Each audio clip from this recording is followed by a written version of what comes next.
Blessings, beautiful beings. Thank you for being here. I'm Sky, founder of Soul Sister Sky. Thanks for coming back. Thanks for being here and listening to my channel. If this is the first time that you've been listening to my channel, well, welcome. I wanted to talk to you about belief systems. What are they and how do they impact your life? Because belief systems, the word belief systems is getting used a lot in social media.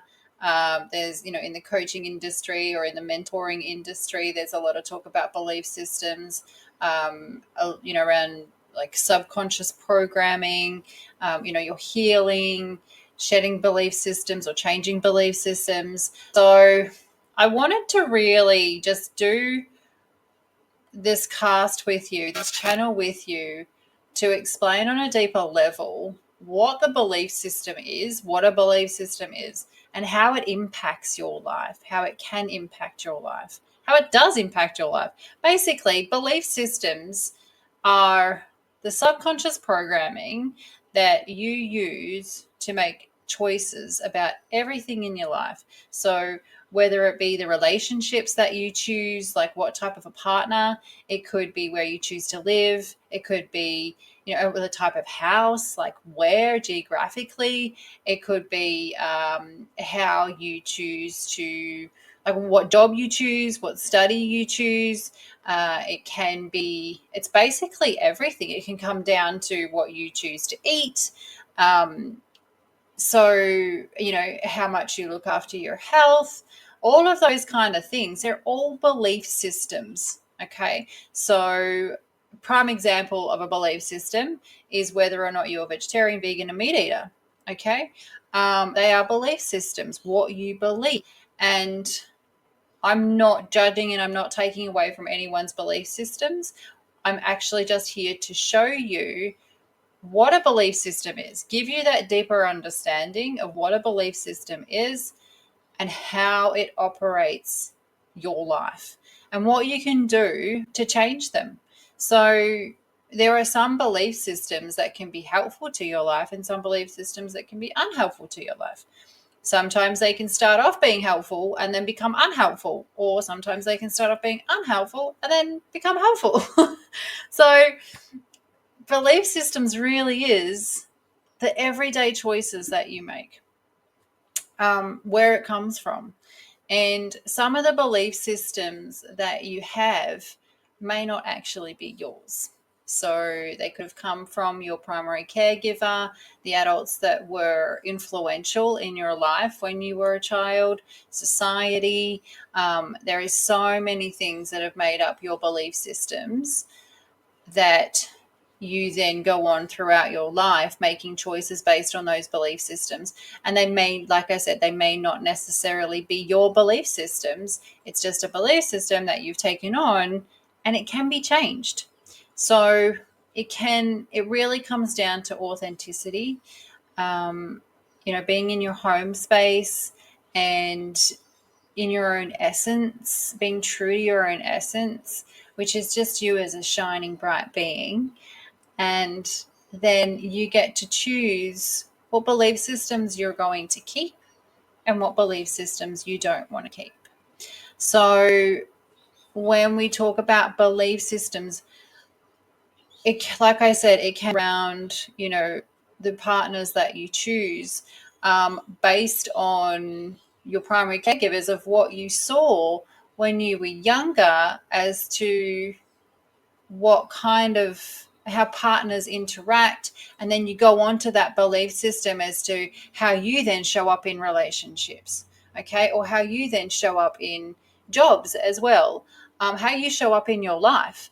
And so if you have cycles and patterns that you're wanting to change, the best way to do that is to have a look at your belief system. And so I know in social media there, I believe in myself, or, believe in yourself more, or I don't believe in myself, or I'm confident, or I'm a sociable person. That's all attached to an identity as well, which your belief systems actually can then form your identities. And again, if you're finding that you're stuck in a cycle or you're stuck in a pattern that is no longer helpful to your life and you're wanting to change that pattern, but you're not quite sure how to. Maybe you're trying everything you possibly can and it's just not shifting. It's because there's a subconscious belief system playing on in your mind that you may not even be aware of. Okay, so what I'm going to do is actually read you a part, because there is a whole part of this in my Evolve guidebook that I've written. You can buy the guidebook, but you can also sign up for the mentoring series, which is 8 individual sessions, intuitively guided. So I'm going to read you a part of this, because this belief systems of the human experience completely fascinates me, because it really is your being and how you operate in the world. So I really feel like this is such a profound, integral part of the self-healing journey.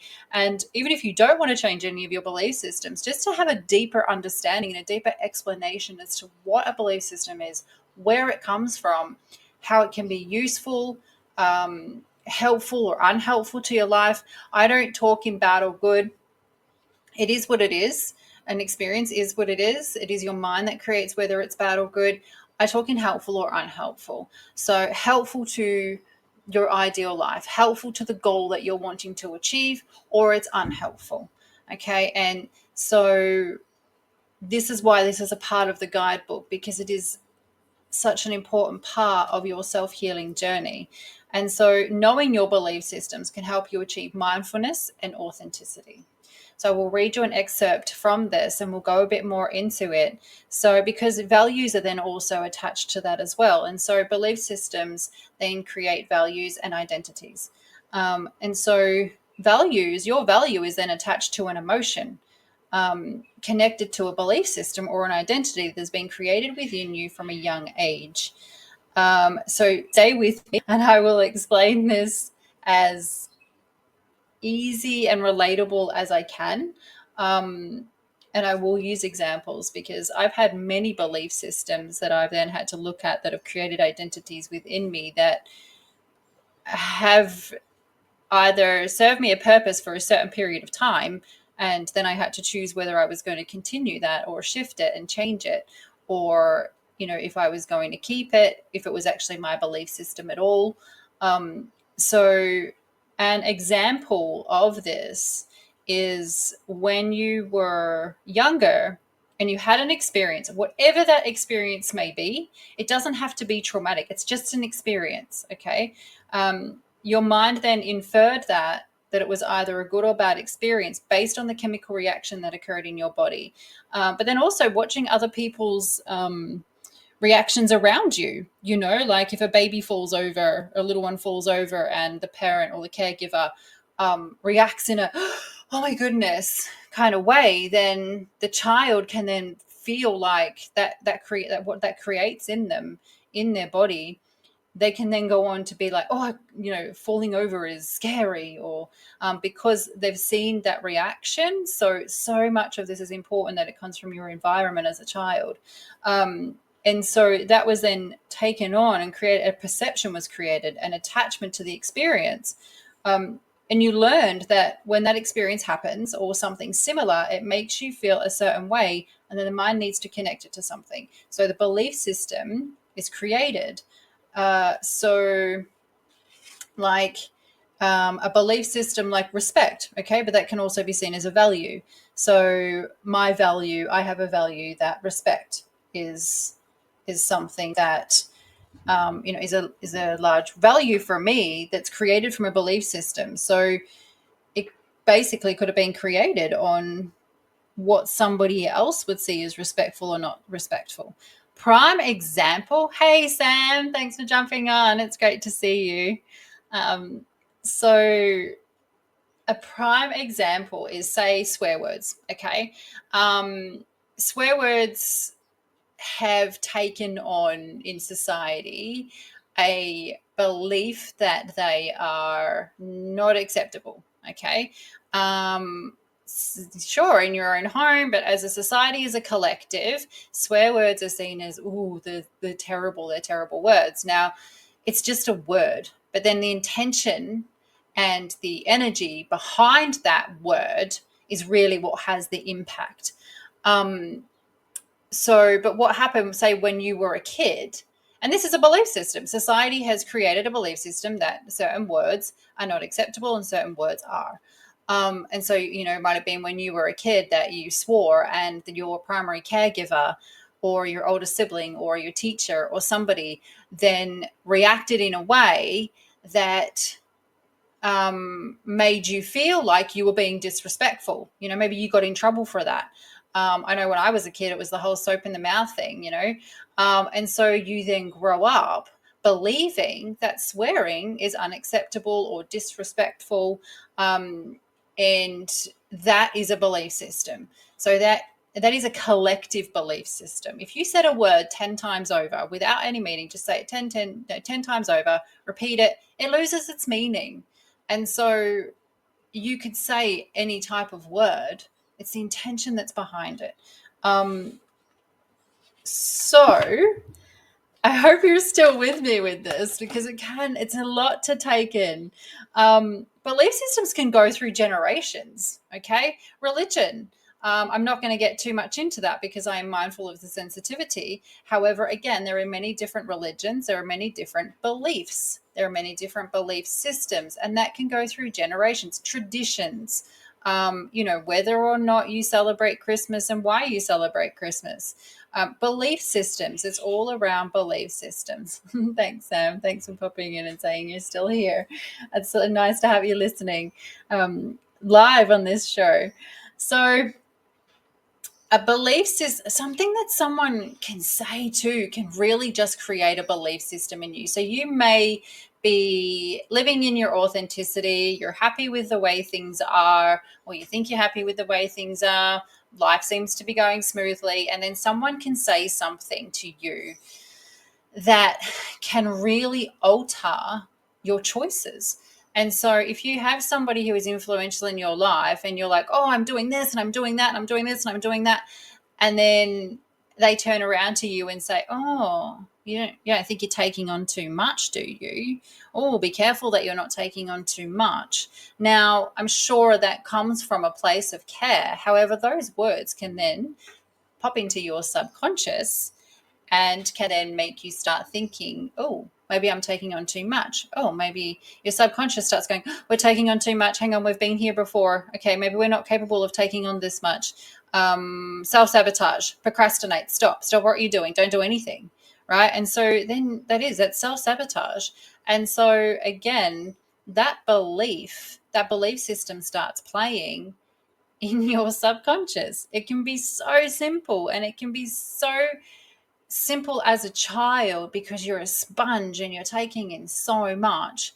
And then it gets deeper. Those belief systems then get deeper as to whether or not you will be adventurous in your life, or you'll be sociable, or you won't be sociable. And again, this all starts to connect to an identity. I know some people, when they're at home, are a completely different person to when they're out with their friends or out being sociable. Now, yeah, fair enough, because you take on different identities, and that's completely, I'm going to put in inverted brackets, completely normal, because who I am with my friends is not who I am as a mum, or who I am as a daughter, or who I am as a partner.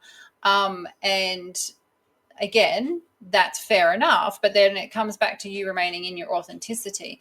See, whereas I know some people who, and I've seen it, and I've done that. Now I'm going to just admit this. I've done this in my past before I was aware of belief systems and remaining in my authenticity, that when you go out, you are the fun person, you're the one that gets all of the attention, and then over time, you start to just naturally be that person in that environment. However, when you get home, it might be like, oh gosh, that was so exhausting. You might be drained for the next 3 or 4 days because you've taken on this belief system, this identity that when you go out, that's who you are, right? And that's how people see you.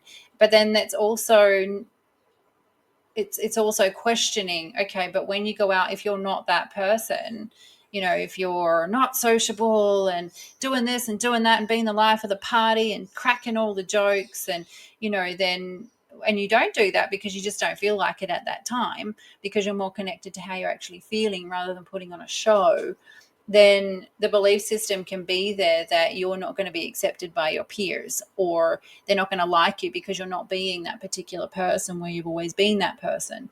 So again, belief systems. So, and one person's words to you can, or one thought or one belief system like that can completely change the trajectory of your life. So how then do you have a look at what your belief systems are and whether you've taken them on from someone else? Because this really is about getting to know you, getting to know what works for you, what your goals are, what you're aiming for, what kind of a life you want to have.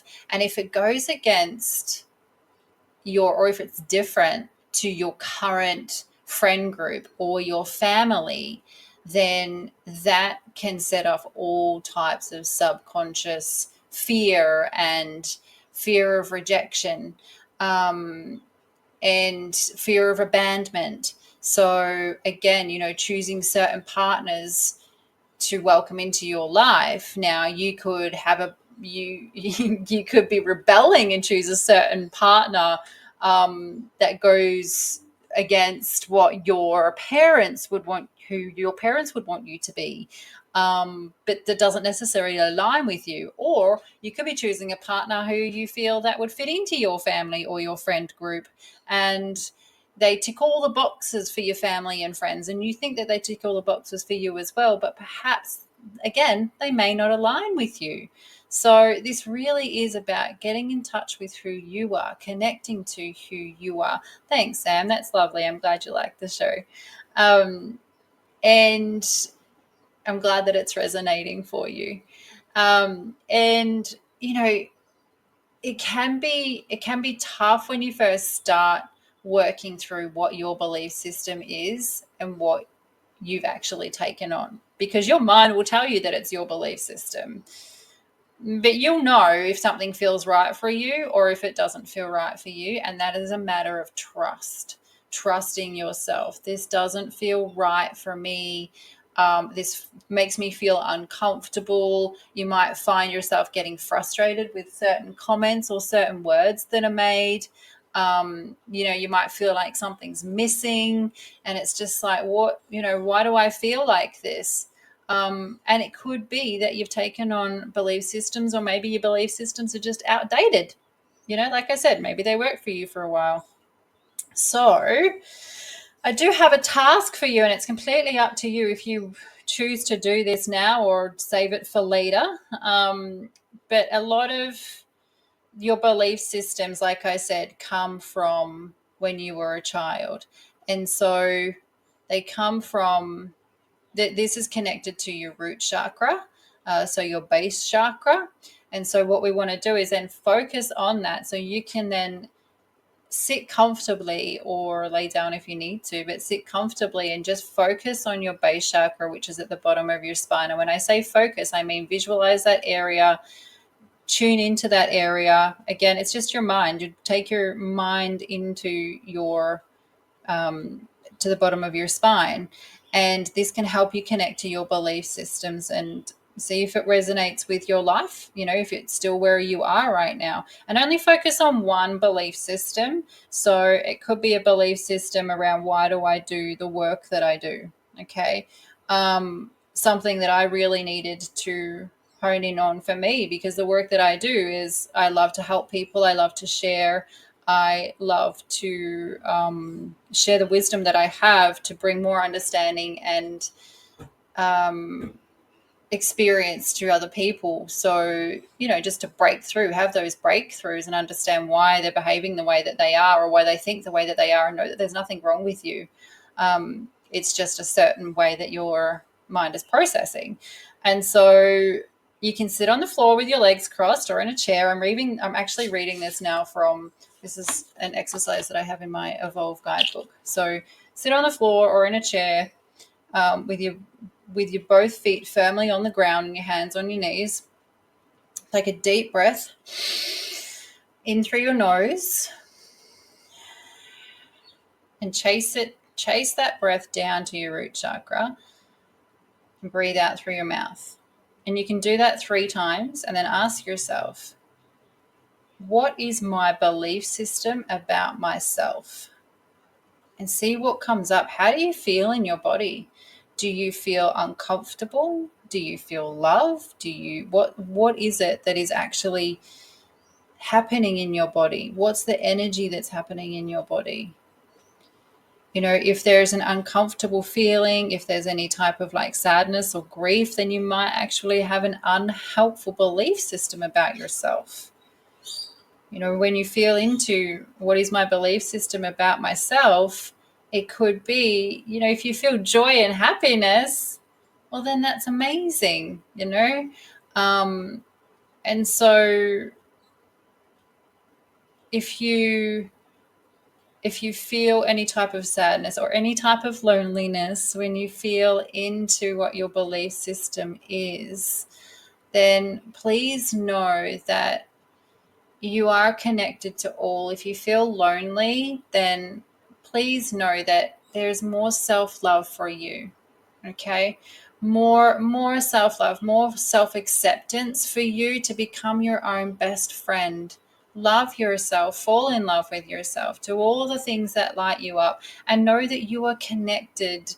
If you can visualize a world where there is just networks going everywhere, please know that you are never actually truly alone. Okay? You have the love and support of all the beautiful people in the world who you may not know, but still sending you love and still being there for you. Okay. So, and write down any words that come to you, no matter what they are. They may not seem right to you because your subconscious and your ego will try and resist and try and fight against anything that you're writing. So write from your spirit, write from your heart, and be honest with yourself. You may be surprised as to what actually comes out. Listen to your inner voice, and you can do this practice as many times as you need to. So if you're focusing on the one belief system, again, this could be around relationships. Why do I choose the partners that I choose? What is my belief system about a masculine or a feminine in my life? Why do I choose that person? Why do I choose to live where I do? Are you close to your parents? Have you moved away from your parents? Or you primary caregivers? What is your belief system there? Why do you live where you live? And so really connecting into that and not looking at anything as bad or good. Okay. Once again, it's just a practice for you to bring back into your authenticity. And really start living from your heart rather than other people's belief systems. There may have been somebody from your past that said something about, or from, your childhood about, family is everything, and, blood is thicker than water, and all of those kind of things. Again, if it's unhelpful to your life, and I'm not telling anybody to choose either way, this is really up to you to feel into this. If it's not helpful to your life, and again, if it brings you sadness, if there's any trauma, those kind of things, you have a right to choose to not be in that environment, right? So do it as many times as you need to. And if you want to know more about this, if you want to go deeper into it, if you're feeling like you want to change some belief systems, you want to love yourself more, you want to feel deeper connected, you want to feel more connected to love, you want to feel, things that are helpful, you want to have things that are helpful in your life, then please reach out to me, connect with me, either through social media, through YouTube, through here, through Podbean, through Spotify, in whichever way. You can connect with me. I am the founder of Soul Sister Sky. All you need to do is type that into Facebook and it'll come up. And we can work on those things together and releasing it, because it's not just a matter of your mind. Once you realize what your belief systems are, then it's a matter of connecting that into your body and releasing it from your body as well, because that'll be so stored in there that it really does need to be pulled out of your body, transcended. Thank you. I was like, where has that gone for me? Transcended. That energy just needs to be transcended into love and into forgiveness and into acceptance. So yeah, I hope all of that makes sense to you. And if it doesn't, like I said, reach out. But your belief systems really have been shaped from yourself as a child and from little things that people have said. You might have written an essay at school and you might have thought like, this is the bomb, this is the best essay ever. And the teacher turned around and said to you, nah, no good, for whatever reason. Maybe they were having a bad day, or, they just felt differently about the piece that you wrote. That could have shaped you then not becoming an author or not becoming a writer, sharing your voice, and you might have so much wisdom within you, that just those lines, that those words could have just had such an impact on your life. So, going back to as an adult and then going, hang on a minute, I actually write some pretty good stuff, and I mean, I know that it's happened to me throughout my life with teachers saying things and or parents saying things. And again, I'm not saying good or bad. It's just whatever my little subconscious child mind decided to take on at the time as an inference or as a perception, that has then, when I'm older, I've gone, oh, hang on a minute, that doesn't actually resonate with me. I'll actually give you a couple of examples. So I was really tall when I was younger. I still am, but compared to other kids, I was quite tall. And so I always used to get told, oh, you should be a model, and all of those kind of things. And, oh, you're so beautiful, you should be a model. Oh, you're so tall, you should be a model. And so I actually went on to do that. And I kept telling myself, I don't want to be known for what I am. I want to be known for who I am. I was really passionate about becoming a counselor. I also was studying astrology at the age of 15. But then because I kept getting told by the adults around me and people who were really influential to me that, oh, you should be a model, I went on to do modeling, and I entered modeling competitions, and it was horrendous. It was horrible for me. It just wasn't who I am. And I'm not taking anything away from models either. Go for it. Go and be that. If that's what you want to do, if that's authentic to you, if you love that. I didn't love it. And again, I kept going, no, I want to be known for who I am and my voice and what I have to share, and the vision and the wisdom and the knowledge that I have. And it's now got to the point where I'm 42 and I've only been doing that for the last few years. I've always been helping people my whole life. I just, that's a part of me. But that belief system is just such a small part of what I'm trying to share with you as to how much that can impact your life. So if you do have, I'm not going to say if you do have, the belief systems that you have that you want to change, or if you want to go deeper into what your belief systems are and whether or not they still resonate with you, then please reach out to me. We can certainly talk about that. I hope you've got something out of this. I'm going to send you lots of love. I'm going to jump off now because I have my little human is tapping on my door trying to get my attention. And that's not a metaphor. It's literally my 4-year-old daughter tapping on my door wanting to get my attention. So I will chat with you very soon. I'm sending you lots of love and thank you for being on here. And yeah, watch out for the next one because there's actually quite a few here that I've got to share with you. Bye for now.